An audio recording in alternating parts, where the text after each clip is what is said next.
আশা করি সবাই ভালো আছেন। আজকের টিউটোরিয়ালে আমরা দেখব এখানে আমার কোম্পানির একটা স্লোগান আর তার উপরে কোম্পানির নামটা থাকে। আমরা একটু ইমেজটা দেখে নেই। এই হচ্ছে কোম্পানির নাম, তারপর হচ্ছে স্লোগান এবং এই যে মেনু বারটা আছে সেই মেনু বারের নিচের অংশে কোনো লিংক নেই, কোনো মেনু আইটেম নেই।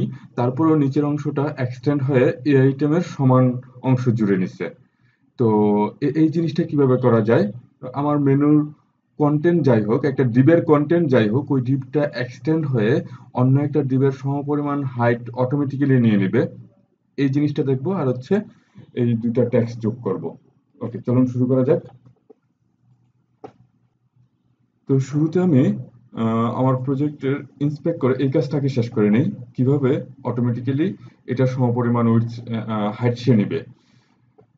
তো সেই কাজটা করার জন্য আমি যেটা করব, মেনু নামে যে ডিপটা আছে, মানে ক্লাস মেনু, এই ডিপটাতেই আমি কাজটা করব। তো এখানে আমি হাইটটা 400 পিক্সেল না বলে এটা উঠাই দিয়ে আমি বলবো এটা 100%। তাহলে যতটুকু ব্রাউজারের জায়গা আছে 100% জায়গা সে নিয়ে নেবে। আমি 100% হাইট দিলাম, কিন্তু আমার হাইটটা আলটিমেটলি কন্টেন্টের 100% হয়ে গেছে, এই পর্যন্ত আসেনি।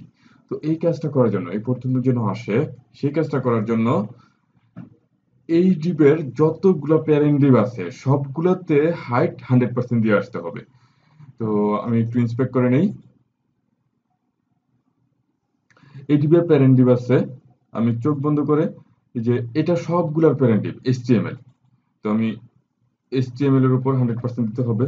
আর কিসের উপর 100% দিতে হবে সেগুলো কমা দিয়ে লিখে দিব। বডি হচ্ছে এটার একটা প্যারেন্ট। এই হেড ট্যাগ কিন্তু প্যারেন্ট না, কারণ এই HTML-টা এই এটার ভেতরে হেড ট্যাগটা শুরু হয়েছে, আবার এটা শেষ হয়ে গেছে।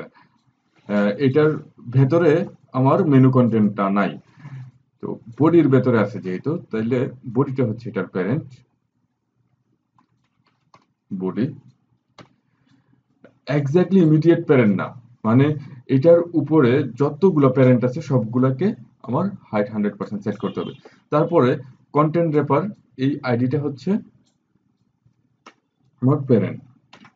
তাহলে আইডি কন্টেন্ট র্যাপার, কন্টেন্ট আর double P R content wrapper. তারপর আর একটু দেখি, এই যে মেইন কন্টেইনার, কন্টেন্ট র্যাপারটা আমি যদি ইন্সপেক্ট করি, কন্টেন্ট র্যাপারের পরে এই হচ্ছে আমার মেইন কন্টেইনার। এটা আবার হেডার ট্যাগটা এখানে ক্লোজ হয়ে গেছে, কিন্তু আবার এই যে মেনুর আগে আছে এই যে মেইন কন্টেইনার, এটা হচ্ছে প্যারেন্ট। তাইলে আমার এখানে আরেকটা ডিভ লাগবে, মেইন কন্টেইনার, যেটা class dot main container container. আমি আরেকবার একটু দেখে নেই। এই হচ্ছে মেনু, মেনুটার ইমিডিয়েট প্যারেন্ট হচ্ছে মেইন কন্টেইনার। এটা কিন্তু প্যারেন্ট না, এটার ভেতরে এটা আছে, এটা কিন্তু এখানে শেষ হয়ে গেছে। এই ডিবের ভেতরে মেনু ঢুকে যায় নাই। তাইলে এটার প্যারেন্ট হচ্ছে, ইমিডিয়েট প্যারেন্ট হচ্ছে এটা মেইন কন্টেইনার। ওকে, মেইন কন্টেইনার আমি ইনক্লুড করলাম। তারপরে এই হেডারের ভেতরে যে মেইন কন্টেইনার আছে সেটা সেটা আবার এটার প্যারেন্ট না। যাই হোক, এটা এটা যেহেতু একই ক্লাস, এটার ভেতরে অটোমেটিক্যালি হাইট 100% অ্যাপ্লাই হবে। তারপর কন্টেন্ট র্যাপার হচ্ছে এই মেনু ডিপটাকে ধরে রাখতেছে। প্যারেন্ট বলার থেকে যেই ডিপগুলো এটাকে ধরে রাখতেছে সেই কথাটা বেশি প্রযোজ্য হচ্ছে এখানে। তাহলে কন্টেন্ট র্যাপারটা আমি অ্যাড করলাম। তারপর বডিটাও এটাকে ধরে রাখতেছে, তাহলে বডিটা অ্যাড করলাম এবং HTML-টাও ধরে রাখতেছে, HTML-টা অ্যাড করলাম। এখন আমি এটাতে হাইট 100% সেট করে দিই।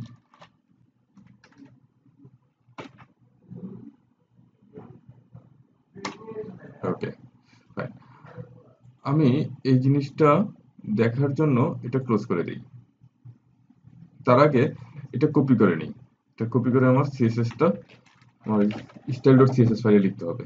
এখন আমি এটা ক্লোজ করি। আমি যদি একটু নিচে আসি দেখবো যে, লক্ষ্য করুন আমার এই যে ডিপটা আছে এই ডিপটা কিন্তু পুরো ব্রাউজারের 100% উইডথ হাইট সে নিয়ে নিছে। এখানে এডিশনালি আরেকটা কাজ যেটা হয়েছে, এই যে হেডার পোর্শনের যে ডিপটা আছে, যে পোর্শনের মধ্যে শুধু ইমেজটা আছে, সেটাও এই ব্রাউজারের 100% হাইট নিয়ে নিছে। একটু যদি আমি নিচে আসি তখন হচ্ছে আমি এই যে পরবর্তী কন্টেন্টটা পাবো। তো আমার যেটা করতে হবে পরবর্তীতে, তার আগে আমি এটা সেভ করে নিই। এই স্টাইলটা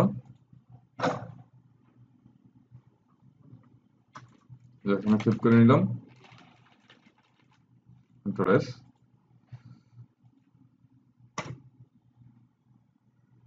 ওকে, এখন আমার এই ডিপটা 100% ওয়েট নিচ্ছে, সেজন্য স্ট্রাকচারটা এরকম হয়ে গেছে।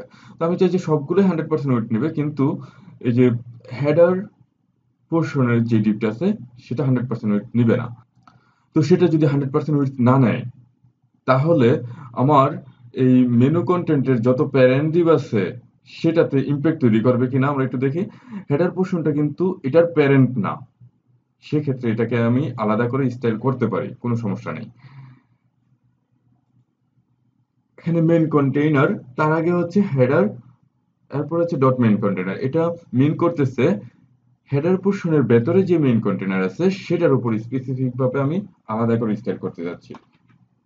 হাইট, এটা আমি চাই এটা অটো হাইট সেট হোক, আমার কন্টেন্টের উপর বেস করে হাইটটা বাড়ুক কমুক, ইমেজের যে হাইট আছে এটার উপর যে হাইটটা সেট করছি সেটাই যেন থাকে। ওকে, তাহলে অটো। Wow, nice. এখন আমি এটা সেভ করি, সেভ করলাম। তো 100% ওয়েট সেট করলে যেটা হয়, আমার এডিশনালি একটু বেশি চলে আসে, কারণ এখানে আমি এই ডিপের মধ্যে আমি একটা মার্জিন সেট করছিলাম নিচে। তো এখন এটার সাথে যেন অ্যাডজাস্ট হয়, সেজন্য আমি কি করব, 100% না দিয়ে এর নিচে যে এতটুকু অংশ ছেড়ে দিবে সেটাকে অ্যাডজাস্ট করার জন্য আমি পার্সেন্টেজটা একটু কমায় দেব। 100% না দিয়ে আমরা দেবো হচ্ছে 95%। এটাতে আমি দিই 95%। দেখি যদি অ্যাডজাস্ট না হয় তাহলে আমি বাড়াবো অথবা কমাবো। ওকে, ওয়াও, পারফেক্ট, একবারই হয়ে গেল। এখন আমার এখানে দুটা টেক্সট যোগ করার কথা। এটা হচ্ছে আমার হেডার পোর্শনটা, যেটার ভিতরে ব্যাকগ্রাউন্ড ইমেজটা আছে। তো এটার মধ্যে আমি লিখবো হচ্ছে কোম্পানির নাম H2।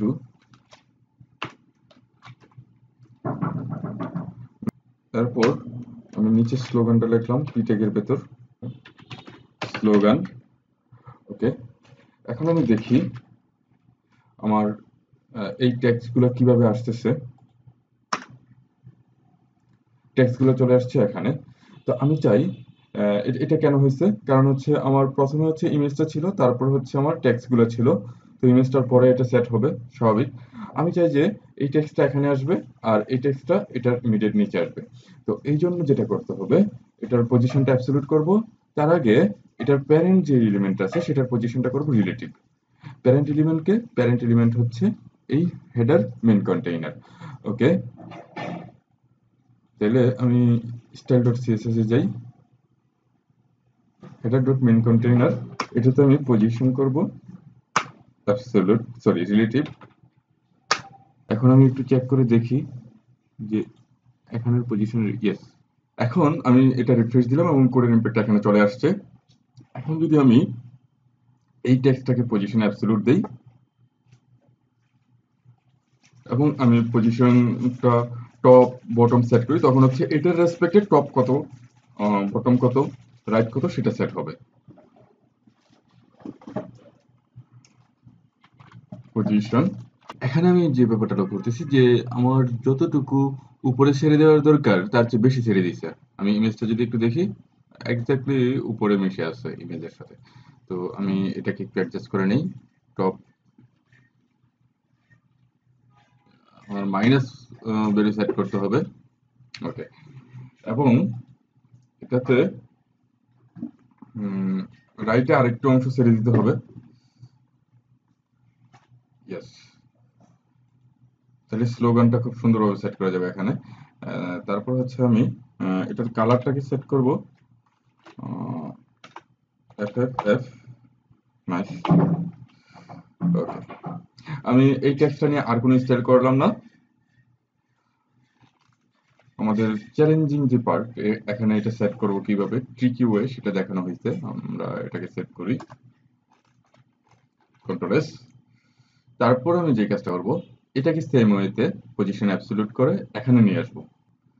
ওকে, টপেও একটু বাড়ায় নিলাম। এখন এটার ফন্ট স্টাইলটাকে যদি আমি ইটালিক করি তাহলে কেমন দেখায় দেখি। Font style italic, yes, nice. এটাকে আমি সেভ করি, কন্ট্রোল এস।